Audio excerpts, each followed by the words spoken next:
Vous écoutez bien l'émission Raton, présentée par Zombiever.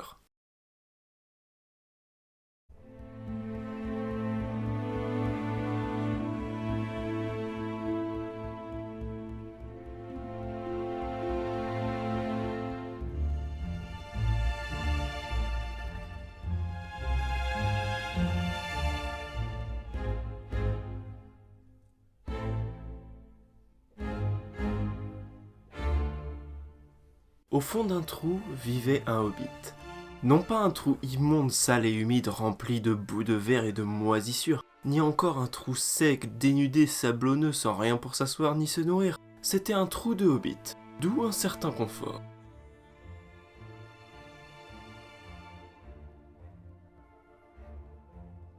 Sur ces mots qui servirent d'incipit au livre, nous sommes accueillis au sein de la comté, sur le pas de la porte de Bilbon Saquet, hobbit de son état. Tranquille par nature, passant son temps de jeune bourgeois à profiter de son confort de vie et de la bonne chère, car, du haut de sa cinquantaine d'années, cela ne faisait que 17 ans qu'il était devenu adulte, il fut entraîné dans des aventures qui résonnent encore aux oreilles de n'importe qui, qu'elles soient pointues ou non d'ailleurs, notamment pour les conséquences phénoménales que celles-ci auront malgré lui sur toute la Terre du Milieu. Mais ne nous attardons pas sur ces dernières, il sera toujours temps d'y revenir une autre fois, car bâcler le sujet de ces conséquences serait une insulte à celle-ci, et quiconque en aura entendu parler ne pourra qu'approuver. De fait, et bien que l'envie de traiter le sujet ne me manque pas, je vais volontairement le mettre de côté pour le moment. Mais dois-je réellement vous faire l'affront de vous présenter l'histoire de l'oncle Saquet ? Car, outre la version retranscrite par Tolkien et ses très nombreuses rééditions, nous avons eu le plaisir de l'entendre à la radio ou conté en livre audio par Dominique Pinon, de l'avoir adapté sur les planches mais aussi sur petit écran et, sans oublier, bien entendu, sur grand écran, qui doit aujourd'hui être la version la plus connue et reconnue de cette histoire.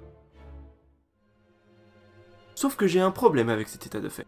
Voyez-vous, vous m'auriez demandé mon avis il n'y a pas si longtemps, ce que vous n'auriez eu aucune raison de faire par ailleurs, je vous aurais répondu que cette trilogie m'agaçait prodigieusement, et que l'univers de la Terre du Milieu perdait énormément de sa superbe à cause de grossières erreurs dans le style, le ton et le concept même de trilogie pour cette histoire bien précise. Il se trouve qu'avec le recul, je me suis trouvé extrêmement dur envers cette adaptation, malgré le fait que mes critiques ne sortaient pas de nulle part. Mais c'est en me replongeant dans le livre que de surprenantes conclusions me sont venues naturellement, et je m'en vais vous en parler. Petit aparté technique. J'ai appris sur le tas, lors de ma dernière lecture de l'histoire, qu'il existait une nouvelle, entre guillemets, traduction du Hobbit et du Seigneur des Anneaux datant de 2012 effectuée par Daniel Lauzon. Celui-ci se rapproche plus du style d'écriture de Tolkien, et comparé à la première traduction, celle de 1969 que l'on doit à Francis Ledoux, cette nouvelle traduction permet de corriger certaines erreurs arrivées avec la parution d'autres textes à propos de la Terre du Milieu, notamment celle du Silmarillion, paru en 1977.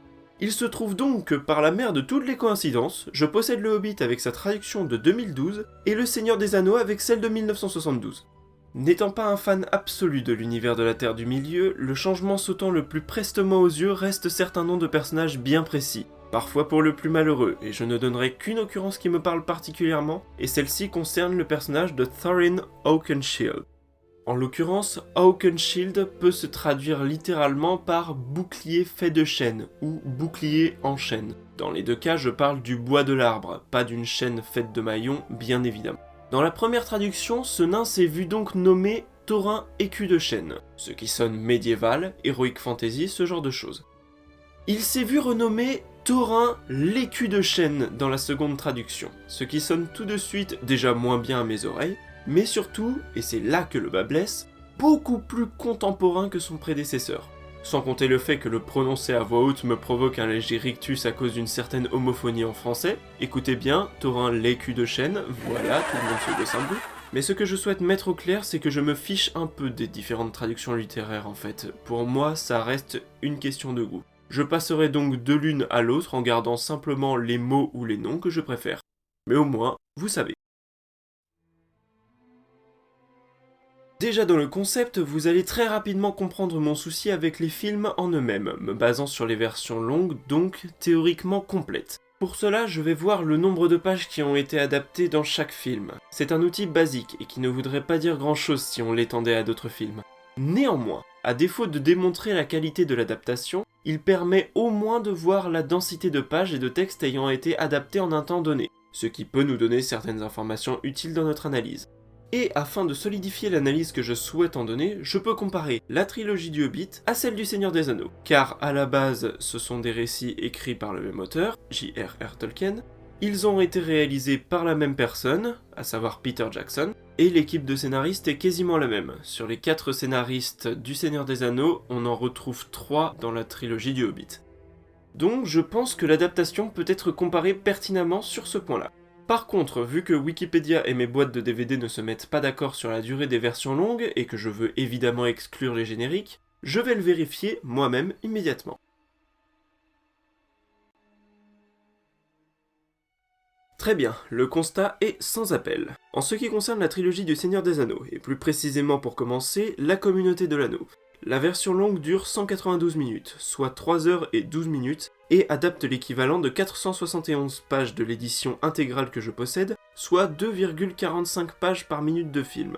En appliquant le même raisonnement, les 2 tours durent 205 minutes, soit 3 heures et 25 minutes et adaptent environ 328 pages. Je dis environ car contrairement au premier film, le deuxième ne s'arrête pas au même endroit que le livre. Et le retour du roi dure 231 minutes, soit 3 heures et 51 minutes, et adapte 385 pages, ce qui donne pour l'un et pour l'autre un résultat de 1,6 pages adaptées par minute. Comparons cela à la trilogie du Hobbit, toujours en version longue. Le premier film, Un voyage inattendu, dure 165 minutes, soit 2 heures et 45 minutes, et adapte 142 pages, ce qui donne 0,86 pages par minute. La désolation de Smaug dure 168 minutes, soit 2 heures et 48 minutes pour 154 pages, nous donnant 0,92 pages à la minute. Et enfin, la bataille des 5 armées dure 144 minutes, soit 2 heures et 24 minutes pour 90 pages, ce qui nous donne un total de 0,63 pages adaptées par minute. Cette méthode est certes discutable mais a l'avantage de la lisibilité. La densité d'informations traitée par la trilogie du Hobbit reflète bien ma pensée. Je ne parle même pas de fidélité au matériau d'origine sur ce point précis, mais simplement que faire 10h30 de film avec les 1184 pages du Seigneur des Anneaux permet a priori de faire une œuvre plus structurée, mieux rythmée, plus cohérente et sans doute simplement moins chiante qu'avec quasiment 8 heures de film tiré d'un bouquin de 386 pages. Donc certes, ce déséquilibre nuit gravement au plaisir que j'ai à regarder la trilogie du Hobbit. Mais il faut absolument que je vous parle de ce que j'aime à la fois dans le bouquin et dans les films. Mais en bon cliché français, je vais continuer à râler un peu, mais cette fois sur le livre. Vous ne le savez peut-être pas, mais le Hobbit est donc paru pour la première fois en 1937, et lorsque le projet de suite a été déclenché par Tolkien, un souci s'est posé en ce qui concerne le rôle de l'anneau. L'anecdote est assez connue, mais dans la première édition, Gollum laisse son anneau à Bilbon sans le moindre problème après que celui-ci ait gagné au jeu des énigmes. Et Gollum lui-même était simplement une sorte de créature des cavernes, anciennement humain certes, mais pas strictement maléfique, et avec un sens de l'honneur le poussant à honorer ses promesses. Ces 2 traits ayant disparu dès la seconde édition, le texte original n'a jamais été traduit en français. Mais si vous n'êtes pas allergique à l'anglais, je vous laisse un lien dans la description. Par ailleurs, dans le texte original, l'anneau unique n'est qu'un anneau magique rendant invisible et ne produit pas de dépendance, à tel point que, plus tard dans l'histoire, Bilbon montre l'anneau à toute la compagnie des nains pour leur expliquer d'où viennent les diverses prouesses qu'il a pu effectuer jusqu'à ce moment. Ce qui, je vous le donne en mille, est totalement incohérent pour le coup avec le Seigneur des Anneaux. Car, pour le coup, même si un chapitre bien précis a été réécrit par souci de cohérence, il reste plein de coquilles dans le texte qui font tâche par rapport à l'histoire que conte le livre du Seigneur des Anneaux. Mais essayons de nous détacher justement du Seigneur des Anneaux, pour essayer de juger le Hobbit en tant qu'histoire indépendante. Ce qui n'est pas si simple du coup, vu que le livre a été réécrit en partie par souci de cohérence avec sa suite, et que les films comptent beaucoup sur le fait que vous ayez déjà vu la trilogie du Seigneur des Anneaux. Mais globalement, est-ce un texte qui mérite votre œil même si vous n'avez pas envie de vous embêter avec le reste de l'univers de Tolkien?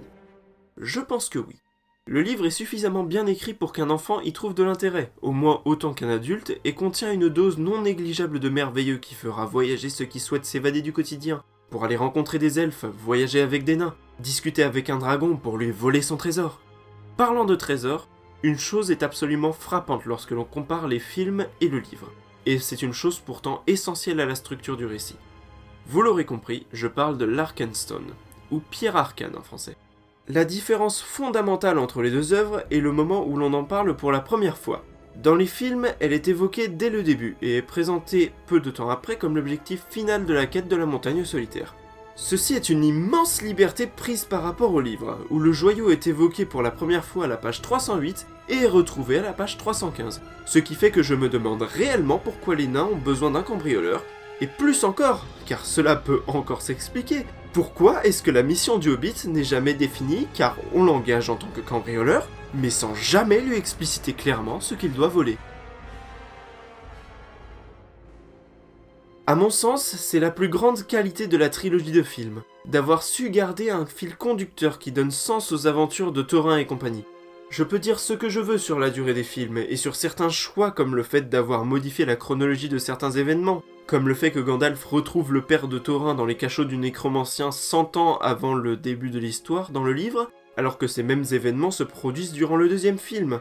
Mais à la fin de la trilogie, on a une histoire qui tient la route d'un bout à l'autre, et qui, accessoirement, permet une transition sans trop d'incohérence majeure vers le Seigneur des Anneaux, et en ayant déjà plus d'éléments faisant sens.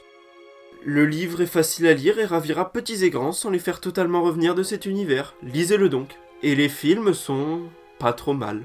Du grand spectacle, du divertissement, des nains moins pleutres que dans le livre, oh ça oui, et une histoire finalement plus cohérente que celle du livre. C'est pas trop mal, ça fait le taf. Regardez ces films si vous le souhaitez, mais pas les 3 d'affilée où c'est le sommeil assuré. Néanmoins, comme vous le savez, l'histoire de l'anneau est loin d'être terminée. Son pouvoir illumine dans sa contemplation. Et en sa douceur divine, il n'y a plus de tentation. Telle la roue dentée qui entraîne la séquence.